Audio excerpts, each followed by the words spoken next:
Oh my gosh, this is a great question. In that moment, I was like, yep, this could be it. For many years, I felt outside the loop on understanding. Let's get started. My favorite videos I've ever worked on are, hey everyone, I am sick, but I am dedicated to this Q&A because I have gotten literally thousands of questions from you, and I'm going to answer not every single one, but a lot of them today. Let's do this. Can I ask you a question? Can I ask you a question? We have a delivery. Because you really sound bad. Fire cider literally has habanero peppers. All right, oh, fire cider. Oh, well, if that doesn't cure me, I don't know what will. What's question number one? What are the top 3 countries I have visited ranked by cuisine? Ooh, that's a good question. I hate tops because it always means I have to like choose the best. Let me just give some top 3 that aren't the top 3. Taiwan street food is so amazing. It is like optimized for convenience and deliciousness and speed. And one of the things I love about food is when you order it and then it comes like moments later. And in Taiwan, that happens. It's amazing. Northern Italy, because I haven't been to Southern Italy, so I can't speak for Southern Italy, but Northern Italy cuisine is excellent, amazing, and very special.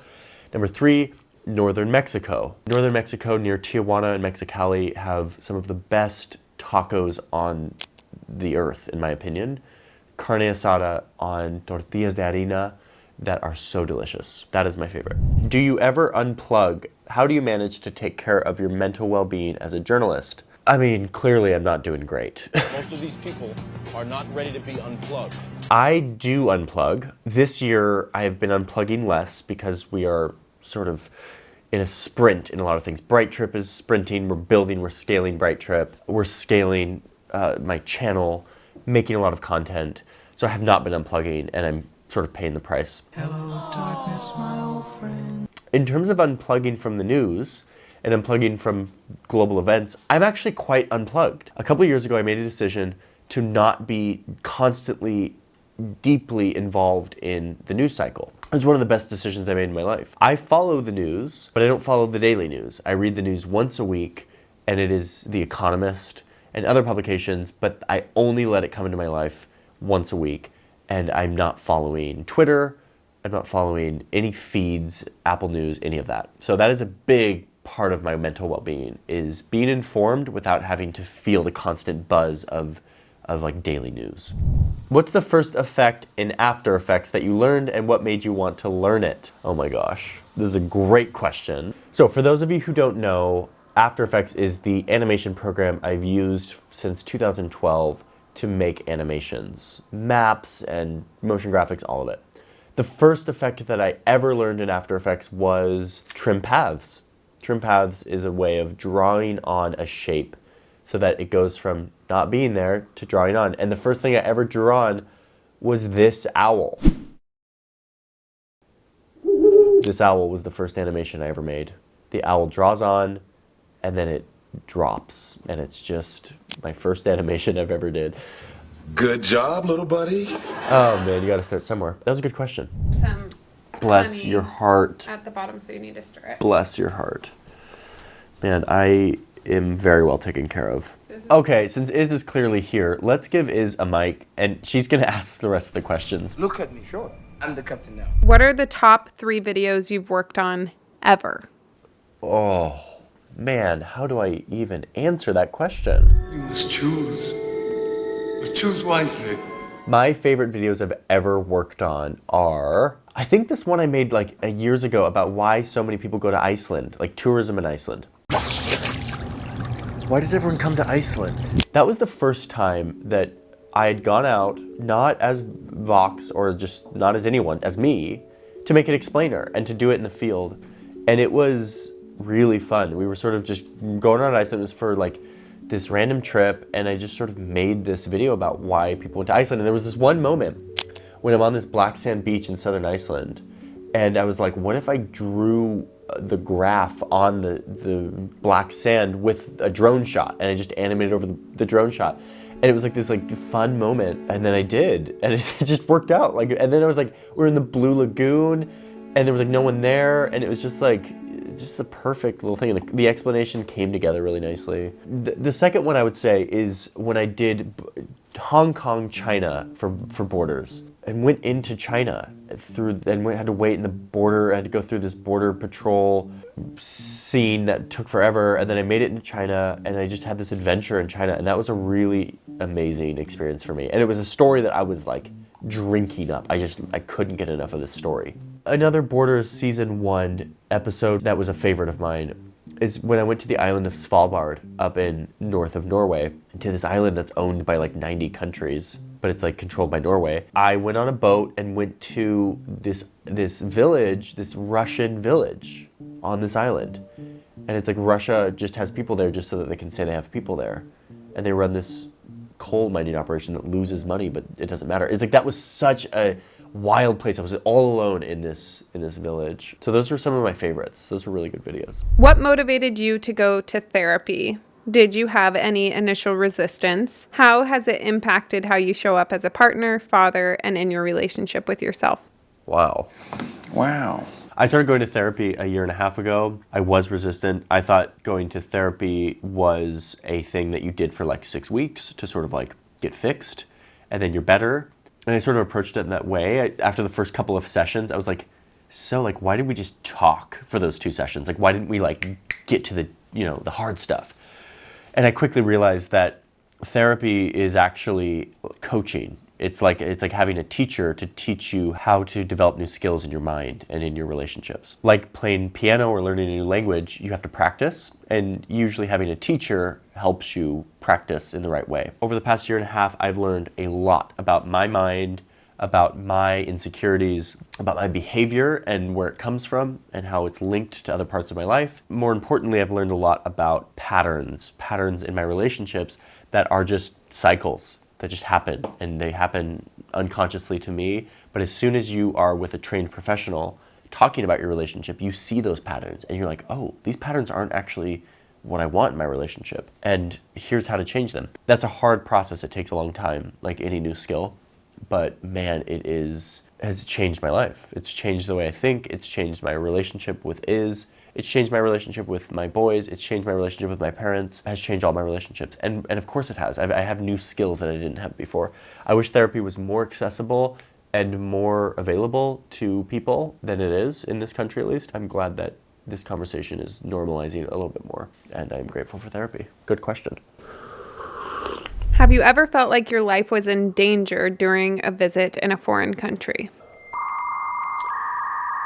Yes. So in 2010, I was hiking up a volcano in Guatemala with my little brother, and a guy popped out of the bushes with a gun and pointed it at my head. In that moment, I was like, yep, this could be it. He just wanted to steal our stuff. I don't think there was any scenario in which he would actually pull the trigger, and I'm sure that gun wasn't even loaded now that I see it now, but in that moment it felt very scary. But that was about it. I think the only other one was when I was driving up these mountains in Nepal on these like really sketchy roads, and there were just huge drops left and right. Yeah, that's about it. What is one topic you wish to explore but you don't think you'll be able to make a video on? A topic I really want to explore is climate change. And yet, every time I think about it, or every time I hear about it or read about it, there's this collective apathy that humans have about climate change, because it's so incredibly invisible until it's not.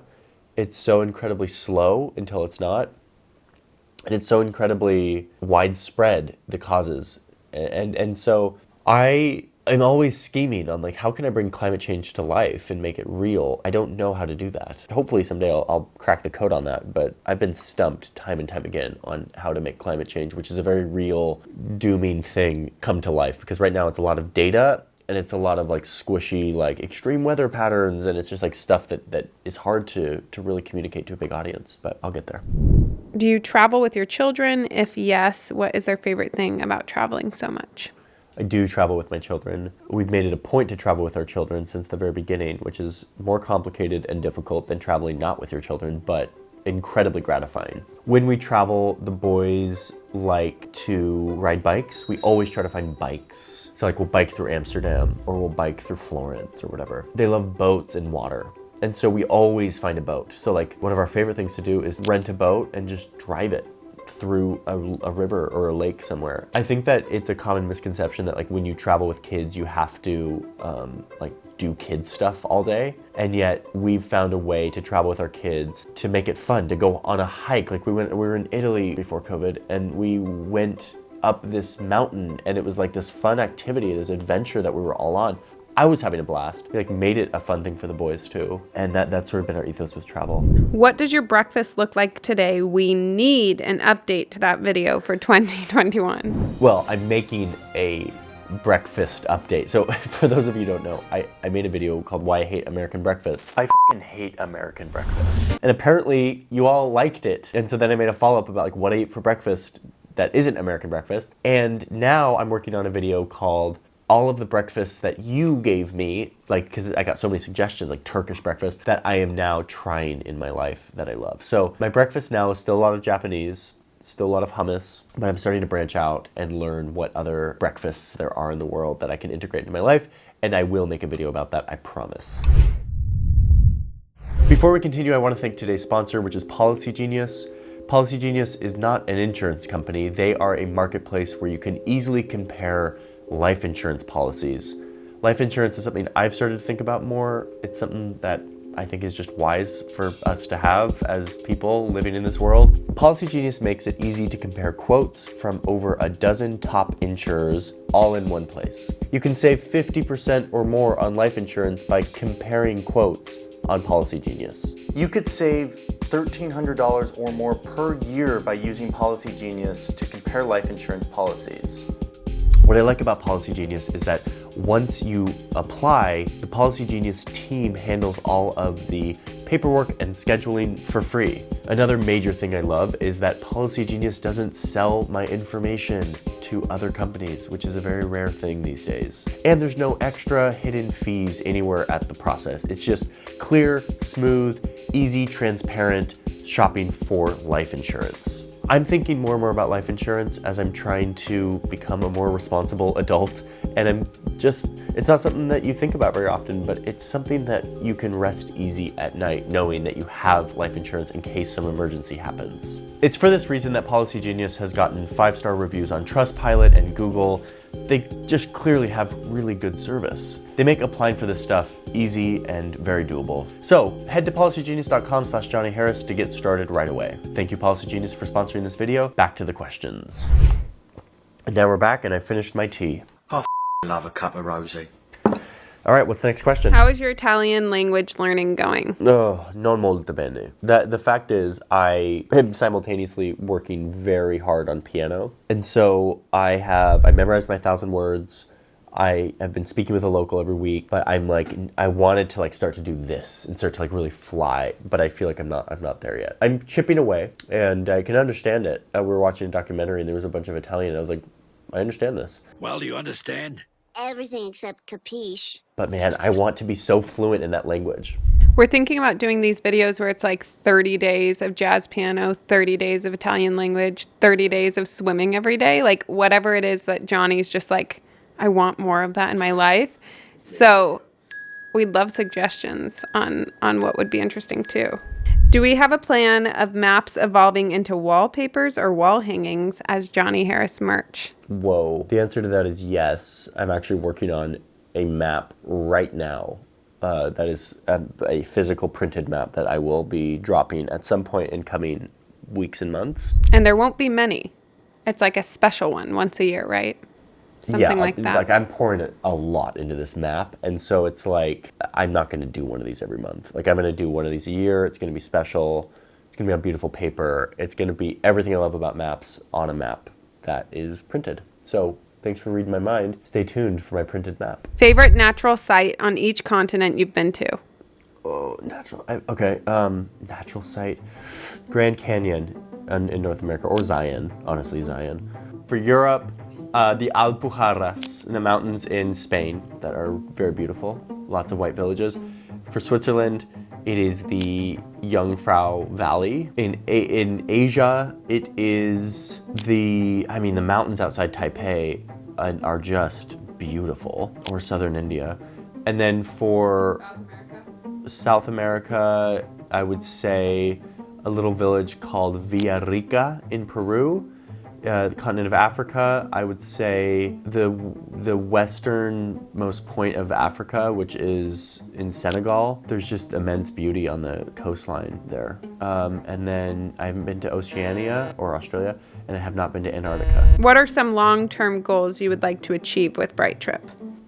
I mean, Bright Trip, which is the company that we started a year and a half ago, is basically what I do on this channel, but like applied to a ton of people making that type of work and doing it for travel. So it's like if you're going on a trip to Senegal or you're going on a trip to Japan, you can watch an explainer course that gives you the in-depth version of like how to do that place and how to understand its story. I want tons of people to be able to make this sort of content. And my dream is to have hundreds of courses that aren't made by me, but are made by like other people about their experiences and their knowledge. So that's what we're building. That's Bright Trip, brighttrip.com. What have you learned about yourself as you've grown your channel? Man, I have learned huge things about myself in the past year. Number one is I just like telling stories. I'm the storyteller, and my stories must be told. I just am the guy who wants to just sit down and write and animate and look at cuts and play with music. Like, I am not grand strategist when it comes to building the business. And really is that person. She knows how to think about building and growing and strategizing. She's the reason I've hired everyone I've hired. We now have a team of like 8 people working on the channel. And like, that's all because of Iz. If it were just me, I would still be making all the videos start to finish myself. And I would be not growing a business. And so I've learned that I love to tell stories. I will always be a part of that. I don't want anything to do with the business side of it, as long as I can keep telling stories. How did you find your videography aesthetic? And include animation in there. Like, why? It comes from a lot of influences. Number one was just my own interest in visuals as a kid. I always would film things and bring it up on the VCR and like look at what I filmed and like sort of enjoy looking at it and the art of it. I think maps became a huge part of my life. Just as a teenager, I always looked at maps, and I think that paper map feel made its way into my style. Paper maps. I think that the growth of informal filmmaking with the 5D Mark II back in like 2008. 5D Mark II. To like Casey Neistat, who really made his work look almost accidental and DIY. And then I think the biggest, most important one as it pertains to this channel is what I learned at Vox, specifically from Joss Fong, about visual explanation. When you say something, you show it, and you show it, and the writing pairs with what the visual is. And like that seems so simple, but like the way that she taught me and trained me to write in that way absolutely is the foundation of my style and my work and the value of my work, I would say. If I didn't have that training from Joss, I probably would still just be making sort of abstract, beautiful looking images and abstract films without like any explanation and journalism baked into it. So thank you, Joss, as always. How do you keep up your curiosity? Are you afraid of burning out, and how do you combat that? This is a hard one to answer because I don't know how I keep up my curiosity. I'm just a curious person, you know, like I'm just like, it'd be like, how do you keep up your love for chocolate? It's like, I don't know. I just like chocolate. Smells chocolatey, eh? That's how I feel about curiosity, is like, it's just a deep preference of mine to be informed about the world and to do what it takes. I think that one important aspect of my curiosity and my desire to explain things is that for many years I felt outside the loop on understanding, and I felt dumb and unintelligent because the school system sort of told me I was. And so I think a major thing that drives my curiosity is I want to make work that is how I wish someone had explained it to me, you know? And so that drives a lot of the work that I do. But in terms of my curiosity, I don't know. Like, why do you like chocolate? I don't know. It's like it's a deep part of me, deep part of who I am. And yes, I'm always worried that it's like gonna go away, but I don't think it will. What is your favorite item of clothing that is not the orange jacket? Item of clothing. I have these shorts from 2006 when I was a cross-country runner in high school. They are red and white, which is the color of my high school team, the Ashland Grizzlies. And I've had them forever, and I just love them. And I think I'll always love them. Someone just really landed a hard ball. Are you happy? Jesus. Oh, man. It's like point blank, deer in the headlights. Headlights. You know, am I happy?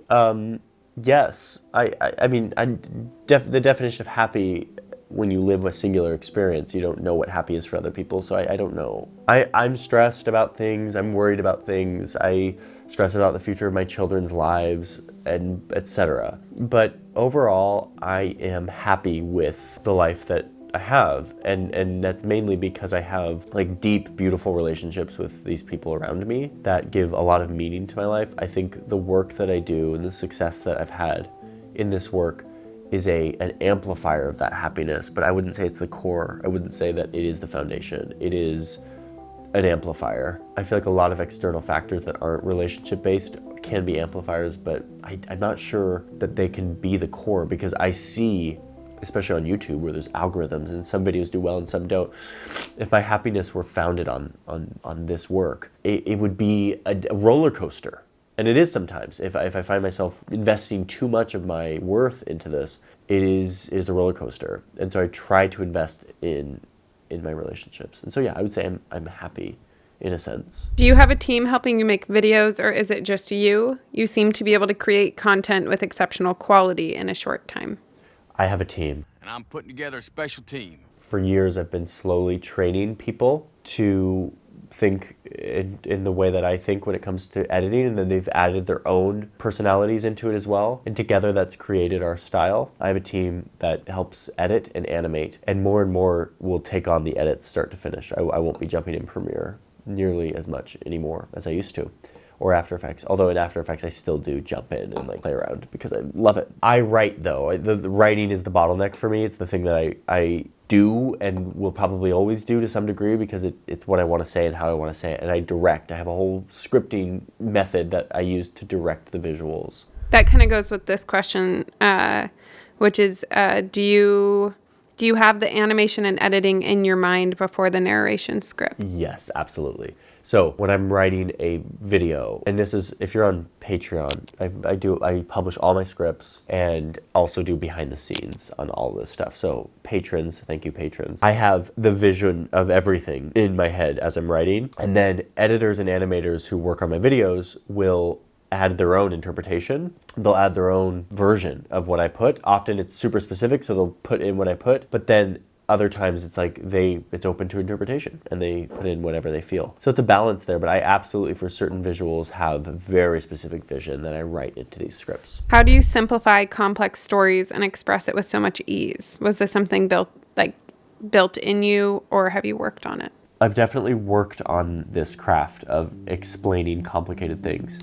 What you need to know is that when I'm writing a piece, I am wrestling with the explanation. I'm wrestling with every single word, because I know that when you're watching it, those words are coming by at 1,000,000 miles an hour. Your brain's either going to ingest them or it's not. And if it's not, you're not going to pause and rewind. You're just going to move on and be like, I didn't get that. So I'm thinking, I need to make sure that every word that comes out of my mouth is worthy of this person's brain. It will sink in and they'll understand. And so I'll go over it, and I'll even belabor the explanation, and repeat myself sometimes in the name of understanding. I think it's natural in me because I've always been someone who wants to teach and explain. But again, I'm very dyslexic, and that I struggled big time in school because of that. And so I always wish someone would explain it to me. Like, once I found out what like a black hole was or what a cell was, once I found that out, like, and understood it in like my adulthood, I was like, oh, it wasn't that complicated. Like, I spent 20 years of my life feeling like I couldn't understand anything, and it's because it was words on a page. And so